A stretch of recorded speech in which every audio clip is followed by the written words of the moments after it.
Good morning. Yes, I'd like to introduce Georg from TeliaSonera. Welcome to Australia, Georg. Thank you, Paul. And congratulations on the World Soccer Cup and the Thank you Tour very de France. It was time for Spain to get the World Championship. Thank you. It must be very exciting times in Spain at the moment with all the partying. Many happy people, yeah.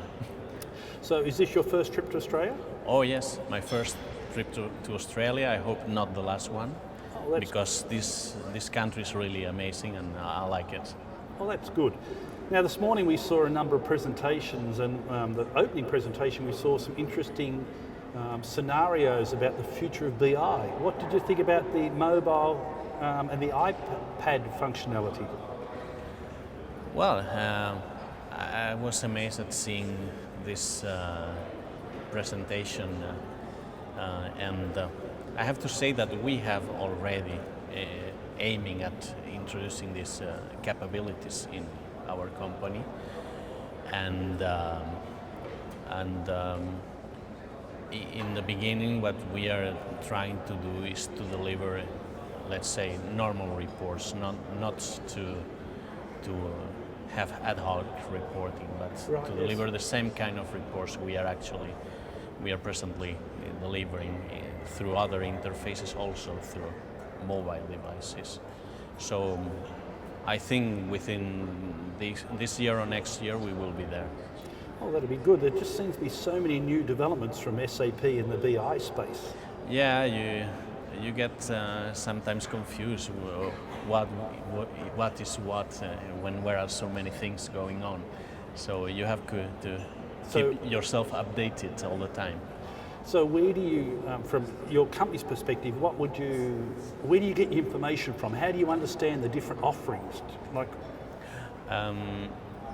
Our people is continuously being trained by SAP, so this is the first source of information about all the things going on. But of course, some of our people, like myself, are attending different conventions. Yes.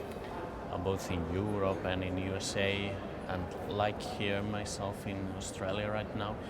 And this is a very important source of information because lots of things are not already published. You get the trends only when you meet the people who are into the companies that are designing those future trends for future BI functionalities and applications. And of course, you have to do your homework and read the books as well. The traditional books are also a good way to, at least not to get the future trends and not to get the last kind of developments, but to get the base from which everything is built. Right, yeah. Actually. Yes. Because I noticed there's one of the things which has happened at the user group events over recent years, there's been more and more BI presentations, and I think there's quite a number of BI presentations here at the event which you can probably benefit from. Yeah, the increasing amount of BI presentation, it's just a mirror of the increasing interest in SAP BI and in general in BI. I see that Ingo's here and he's going to talk about the new Pioneer. Have you been looking at that in your company? The new Pioneer? Yes, the new version, whatever it's called. Yeah, no, not yet, but I'm sure we will look into it. So with I saw before in your presentation at the moment using BEX as your BEX Analyzer as one of your main reporting tools. Yeah, unfortunately we're using Excel and it's still very popular among users. There's going to have to be a bit of thought going into where next. Yeah, but of course you have also to adapt to users. If user expects some kind of behavior from your reporting tools, and the traditional tools are actually delivering the kind of behavior users expect, then at least in large companies it's a bit difficult to try to move into some kind of change of that behavior. Yes. And I saw that in your presentation you were talking about you actually went through and analysed what the usage of reports, and you got rid of some of the reports people weren't using anymore? Yeah, that's correct. We cut down the number of reports from more than 1,000 to 200 because in such a company, report means also maintenance cost. Right, In small yes. companies, reports do not need any maintenance, but in Yes. big companies, every single report needs some kind of maintenance and it means So- costs. If you've got rid of the 1,000 down to 200 reports, now if I came to you and said I want a new report, what would be the decision processes you'd go through? Normally there must be some business requirement in the first place. Without business requirement, if it's only a wish, then we say no directly. But Right. if we have a clear business requirement, of course, with green light from management, then you can get your report very quickly. We have the tools, we have the knowledge, so the report can be in place in 2 or 3 days at the most. So is there a standardised structure about how you handle, like a checklist when you decide the new reports? No, sometimes you don't have any standard structures, but if you have been doing the same thing with standard structures also, then you get to some result sooner or later. Now, the sort of report users in your company, the people who are using the reports, you deliver the reports to them using Beck's analyzer? Do they have the skills to navigate the reports, or do they just usually want them in a static format? No, they usually navigate the reports through all the drill down possibilities we offer them. And the first question we ask them, do you want to show this information or to drill down and filter according to this information? That's one of the check boxes we always need with our business requirements, because if they want to drill down, then of course, if we don't have the characteristic behind, we have to think about a navigational attribute or some other kind of solution. But if we only want to show some piece of information without the need of drilling down or filtering, then we have lots of such information directly available for the report. So it means that you've got quite mature users if they've got the ability to drill down and manipulate their reports. Of course, every company is different. Yes. And our company does not have very advanced reporting needs in which you have to do a very deep analysis of the information. We just want to get the results that we know that we want to get, and we retrieve most of this information in the same way every month and every week and every day.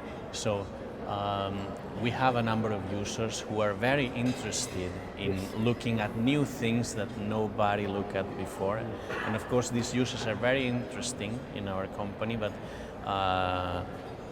this is not really the normal kind of reporting we are doing. So in our company, we keep the reporting in some traditional fashion. I know that it's not so... No, look, as long as it serves the purpose. But George, you also talked about in your presentation about the excitement around broadcasting, and you were implementing SAP BI broadcasting? Yeah, and in this case, broadcasting is very useful, because why forcing the user to log in, to drill down, to do everything himself or herself, if you can do the same, if they do the same operation every week, and you can do this work for him or for her, and to deliver the report through email or through mobile devices. It's much better. You spend time, you spend headaches, and you get more user satisfaction at the end, which is what counts. Yes, that's right. A lot of companies in Australia are putting a lot of attention towards Excelsius as a dashboarding tool. Is there demand in your company for dashboards to be developed? Yeah, we have been looking extensively at Excelsius, for instance, and there is even some kind of pre-study if it is something that could be implemented in the short run, and probably there will be some decision shortly that we will go into that direction also. I think it's sort of, once some people start seeing Excelsius, you're going to get a big demand from other people in the organisation who want their dashboards also. It's contagious. Yeah. It's contagious, yes. I don't think it's going to be easy. Easy to create the dashboard, hard to manage, I think. Right. So if you said you're implementing broadcasting now, so what would be your next big push in BI in your organisation? As I told you in the presentation, we are into developing a number of remote marts connecting BI virtual cubes to external data warehouse systems. Right, yes. And this is not going to deliver a big performance. This is normal. When you're working with remote cubes, the performance is always low because of obvious reasons. You really cannot build a quick, fast solution with these kinds of remote structures. But you get the information through the same reports that you are used to see, which we didn't get before. So we are very interested right now in connecting all kind of data warehouses, non-SAP, to the same reporting we are using for our financial solutions. So those remote cubes inside your company, or they belong to, sorry, not the remote cubes, or the external data warehouses, are they inside your company, or are they outside? Inside our company, but... it's just a different tool than SAP? Yeah, exactly. Well, that sounds very interesting. I hope you enjoy your time here, George, with the event, and I hope you find benefit other than just visiting Australia, and I hope you enjoy your time here. And thank you very much. Thank you very much, Paul. Thank you, George. Nice talking to you. Thank you.